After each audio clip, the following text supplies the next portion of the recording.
दोस्तों आज का हमारा टॉपिक है डेथ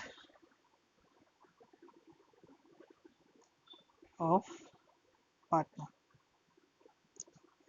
देखिए दोस्तों, होता है क्या पार्टनरशिप में, जब किसी पार्टनर की डेथ होता हो जाती है अचानक से, तो उस पोजीशन में हम अकाउंटिंग कैसे करते हैं। देखिए, हमने रिटायरमेंट के बारे में पढ़ लिया पिछली वीडियो में। अगर आपने हमारी वीडियो नहीं देखी है तो आप आई बटन पर क्लिक करके देख सकते हैं। जब किसी पार्टनर कोई भी पार्टनर रिटायर होता है तो उस समय उसको कुछ चीज़ें प्रोवाइड की जाती हैं, जैसे कि जो भी बैलेंस शीट के अंदर जो भी रिजर्व एंड सरप्लस होता है, ठीक है, उसमें से उसका शेयर दे दिया जाता है उसको। ठीक है। जो गुडविल होता है, कौन सा गुडविल, जो जैसे जब वो एडमिशन के टाइम पे पार्टनर बनता है ना बिजनेस का, तो उसे गुडविल लेके आनी होती है, क्योंकि वो फर्म का एक हिस्सा बनने वाला होता है, तो उसे गुडविल लेके आनी होती है। तो इसी तरीके से जब वो बिजनेस से जाता है तो अ, उसको, क्योंकि वो अपना शेयर दूसरे पार्टनर्स को देके जाता है, तो उसके बदले में जो भी गुडविल होती है वो अपने शेयर की गुडविल वापस लेके भी जाता है रिटायरमेंट के टाइम पे। ठीक है, ये मैं आपको बता रहा हूँ कि रिटायरमेंट के टाइम पे क्या क्या चीज़ें एक पार्टनर को मिलती हैं। जो रिजर्व एंड सरप्लस होता है बैलेंस शीट के अंदर, जो गुडविल का शेयर होता है, गुडविल शेयर जो भी उसका हिस्सा बनता है वो लेके जाता है। उसके बाद अगर कोई जनरल रिजर्व बैलेंस शीट के अंदर है, उसका शेयर वो लेके जाएगा। ठीक है। अगर कोई प्रॉफिट एंड लॉस है, ठीक है, तो वो उसको दिया जाएगा, चाहे वो पॉजिटिव हो या नेगेटिव हो। यानी अगर बैलेंस शीट की असेट साइड में है तो यानी लॉस है, और अगर क्रेडिट लायबिलिटी साइड में तो प्रॉफिट है। तो जो जैसा भी होगा वो उसको शेयर उसका दे दिया जाता है। उसके बाद अगर at the time of retirement, या जिस दिन उसको रिटायरमेंट हो रही है, अगर उस दिन कुछ वैल्यू रिवैल्यूएशन हुआ है असेट्स का, जिसके कारण कुछ लॉस या गेन होता है उनको, तो उसका शेयर भी वो उसको हम देते हैं। तो ये सब चीज़ें तो होती हैं जब वो रिटायर होता है। लेकिन दोस्तों, जब डेथ होती है, देखो मैं एक बात यहाँ पे क्लियर करना चाहता हूँ।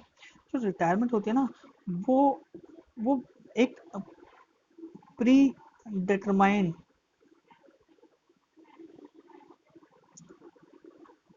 एक उसकी डेट होती है जिस दिन वो रिटायर होता है। जैसे वो बोलता है कि मैं अगले साल की इस तारीख से मैं इस पार्टनरशिप से हट जाऊंगा। तो इसमें एक डेट पहले से तय होती है। लेकिन डेथ की तो कोई डेट तय नहीं होती ना पहले से। आप डिटरमाइन नहीं कर सकते कि कब किस पर्सन की डेथ हो जाएगी। तो ये डेथ जो है अचानक से होती है। तो ऐसी सिचुएशन में होता क्या है, ये जो जितनी भी चीज़ें मैंने यहाँ पे रिटायरमेंट में लिखी है, ये सब तो उन्हें मिलती ही मिलती हैं। मतलब उसको रिजर्व एंड सरप्लस जो भी होगा उस डेट तक का, जिस डेट, ठीक है, रिजर्व एंड सरप्लस तो जो भी बैलेंस शीट के अंदर होगा, लास्ट बैलेंस शीट जो भी प्रिपेयर की गई होगी, उसमें जो भी रिजर्व एंड सरप्लस होगा वो उसे मिलेगा, गुडविल उसे मिलेगा, जनरल रिजर्व उसे मिलेगा, प्रॉफिट एंड लॉस कुछ होगा वो उसे मिलेगा, रिवैल्यूएशन से कुछ लॉस गेन होगा वो भी उसको मिलेगा। लेकिन ये सब चीज़ें उसको मिलेंगी। इसके अलावा ना, क्योंकि जो डेट होती है वो प्री डिटरमाइंड नहीं होती कभी भी डेथ की, तो इसलिए उसको दो चीज़ें और मिलती है। देखो, अब एक एक एक एग्जांपल लो। जो आप जब भी रिटायरमेंट के आपने क्वेश्चन किए होंगे, तो एक पर्टिकुलर डेट पर आपको बैलेंस शीट दी होगी, जैसे 31 मार्च 2019, इस डेट की बैलेंस शीट होती है, और क्वेश्चन में लिखा जाता है कि इसी डेट को वो पार्टनर रिटायर हो रहा है। तो ये लास्ट बैलेंस शीट होती है। लेकिन होता क्या है, यानी इसके अगले दिन से ही वो बिजनेस का हिस्सा नहीं था।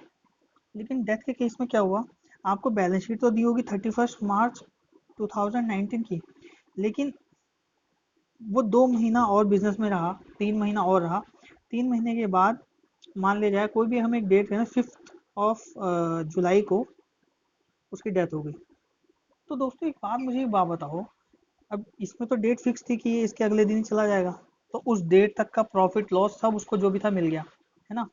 लेकिन डेथ में ये सब चीज़ें तो प्रीवियस ईयर की, यानी पुरानी बैलेंस शीट से रिलेटेड है, तो ये सब चीज़ें तो डेथ वाले पार्टनर को भी मिलेंगी। लेकिन उससे दो चीज़ और एक्स्ट्रा मिलेगी। क्या मिलेगा, क्योंकि देखो बिजनेस 2 महीने और कैरी ऑन हुआ है, मतलब चला है।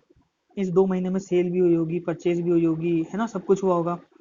तो इस 2 महीने का प्रॉफिट एंड लॉस बनाना इतना मुश्किल होता है थोड़ा सा। तो क्वेश्चन में आप समझो ना, इस डेट तक का तो सारा profit and loss balance sheet के अंदर होता है, वो तो हम शेयर कर लेते हैं जैसे भी हमने रिटायरमेंट के टाइम पे भी करते हैं डेथ। लेकिन जब किसी पार्टनर की डेथ हो जाती है तो जो जो 2-3 महीना और बिजनेस में रहा वो, है ना, जो भी टाइम पीरियड वो बिजनेस में रहा, उस टाइम पीरियड का भी प्रॉफिट एंड लॉस उसको दिया जाता है। उस टाइम पीरियड का भी प्रॉफिट एंड लॉस उसको दिया जाता है। तो उस और जो भी प्रॉफिट एंड लॉस उसे दिया जाएगा उसे हम कहते हैं प्रॉफिट एंड लॉस सस्पेंस के नाम से हम फिलहाल यहाँ पे लिख देते हैं। क्यों सस्पेंस के? क्योंकि अभी तो हमने वो बनाया नहीं है कोई प्रॉफिट एंड लॉस अकाउंट, या जैसे एक एक 31 मार्च को हम सब कुछ प्रिपेयर करते हैं ना फाइनेंशियल वगैरह, वैसे तो हमने कोई फाइनेंशियल प्रिपेयर किए नहीं है इसके अंदर, है ना। तो जब इसके अंदर हमने कोई फाइनेंशियल प्रिपेयर नहीं किया तो हम प्रॉफिट कैसे कैलकुलेट करें? तो इसलिए हम क्या करते हैं कि एक प्रॉफिट एंड लॉस डिटरमाइन करके सस्पेंस अकाउंट से उसको दे देते हैं फिलहाल। ठीक है, फिर इसकी एडजस्टमेंट बाद में करते हैं। पर उसकी एडजस्टमेंट बाद में जो करनी है वो हमारे क्वेश्चन का पार्ट नहीं होगा। हमें बस प्रॉफिट उसके मतलब ये सब चीज़ें तो उससे देनी है जो भी बैलेंस शीट का पार्ट है, साथ में प्रॉफिट एंड लॉस भी देना है जो इस 2-3 महीने का है। अब ये कैसे डिटरमाइन करोगे आप? इसको डिटरमाइन करने के लिए आपको कोई ना कोई क्वेश्चन के अंदर बेस दिया होगा। अभी हम जब डेथ का क्वेश्चन करेंगे तो आप समझ जाएंगे, तो उससे आपको बिल्कुल क्लैरिटी आ जाएगी। तो प्रॉफिट एंड लॉस जो सस्पेंस हम उसको देते हैं वो इस 2-3 महीने का प्रॉफिट का शेयर देते हैं, और इसको डिटरमाइन करने के लिए कोई ना कोई आपको बेस दिया होगा। और वो बेस कैसे डिटरमाइन होगा, क्वेश्चन अराइज होता है ये। उसमें आपको दिया होगा जैसे कि पिछले 3 साल का जो प्रॉफिट था उसका एवरेज इस साल का प्रॉफिट मान लिया जाता है। मतलब पिछले 3 साल का जो प्रॉफिट था वो इस नेक्स्ट ईयर का, है ना, यहाँ से लेकर जो नेक्स्ट ईयर का प्रॉफिट मान लिया जाता है। और जितने भी महीने ये बिजनेस में रहा या इसकी एग्जिस्टेंस बिजनेस के अंदर रही, उतने टाइम पीरियड का हम प्रॉफिट या लॉस कैलकुलेट कर देते हैं उसके बेसिस पर। यानी कोई ना कोई बेस आपको दिया होगा ये प्रॉफिट एंड लॉस सस्पेंस बनाने के लिए। ठीक है, एक तो ये हो गया। दूसरा, क्या होता है कि क्योंकि इस साल का कोई प्रॉफिट एंड लॉस तो बना नहीं है, तो जब प्रॉफिट एंड लॉस अकाउंट बनता है उसके बाद फिर प्रॉफिट एंड लॉस अप्रोप्रिएशन बनता है। और प्रॉफिट एंड लॉस अप्रोप्रिएशन के अंदर फिर इंटरेस्ट वगैरह पार्टनर्स को मिलता है ना। तो यहाँ पे तो वो बना ही नहीं है, क्योंकि अचानक से डेथ होगी तो अचानक से सब कुछ एकदम से प्रेयर करना मुश्किल होता है। तो हम क्या करते हैं, जो भी उसका कैपिटल होगा, जो भी आपको 31 मार्च 2019 का जो लास्ट कैपिटल उनका डेथ वाले पार्टनर का दिया होगा, उसके बेसिस पर हम इंटरेस्ट ऑन कैपिटल भी कैलकुलेट करते हैं। इंटरेस्ट ऑन कैपिटल, ठीक है।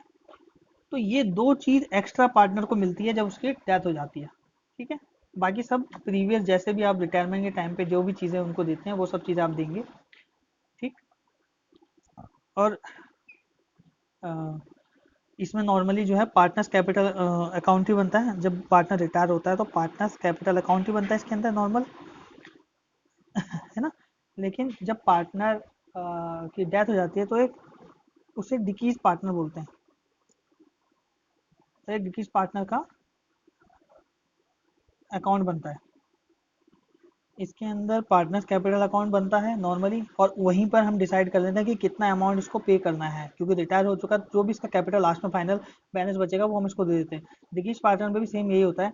ये सब चीज़ें तो उसको मिलती है, साथ में ये दो चीज़ें यानी प्रॉफिट एंड लॉस सस्पेंस जो इस टाइम पीरियड का प्रॉफिट है, एक तो वो हम कैलकुलेट करके देते हैं, और दूसरा इंटरेस्ट ऑन कैपिटल। इसके अंदर हम प्रॉपर पीरियड देखेंगे जितने भी महीने वो एग्जिस्ट मतलब जो भी था जिंदा था या बिजनेस का हिस्सा था, क्योंकि डेथ होने के बाद तो बिजनेस का हिस्सा है नहीं। तो तब तक का उसको प्रॉफिट एंड लॉस और इंटरेस्ट ऑन कैपिटल उसको दिया जाता है डेथ के टाइम पर। ठीक है, तो ये दो चीज़ एक्स्ट्रा दी जाती है, और इसमें डिकीज पार्टनर अकाउंट बनता है, और जबकि इसके अंदर जो है पार्टनर्स कैपिटल अकाउंट बनता है। ठीक।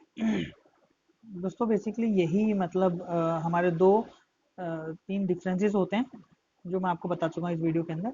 अब हम नेक्स्ट वीडियो के अंदर एक डेथ का प्रॉपर कंप्लीट क्वेश्चन करेंगे, जिसके अंदर हम ये सब चीज़ें तो उसको प्रोवाइड करेंगे, रिजर्व एंड सरप्लस जो भी पुरानी बैलेंस शीट में अंदर डिस्ट्रीब्यूटेबल आइटम होगा वो सब चीज़ें उसको प्रोवाइड की जाएगी, रिवैल्यूएशन का प्रॉफिट भी उसको मिलेगा, जो प्रॉफिट एंड लॉस सस्पेंस है, इंटरेस्ट ऑन कैपिटल है, वो भी। दोस्तों ये जो क्वेश्चन है एग्जाम में लगभग 4 मार्क्स का आता है ये क्वेश्चन, और उसके अंदर पता है क्या करेंगे, आपको क्वेश्चन डिफिकल्ट बनाने के लिए ये गुडविल, जैसा आपने चैप्टर नंबर सेकंड जो आपने करा है गुडविल, यहाँ पे गुडविल कैलकुलेट आप करते हैं, उसी तरीके से यहाँ पे गुडविल कैलकुलेट करने को भी दे देते हैं ये आपको थोड़ा सा क्वेश्चन मुश्किल बनाने के लिए।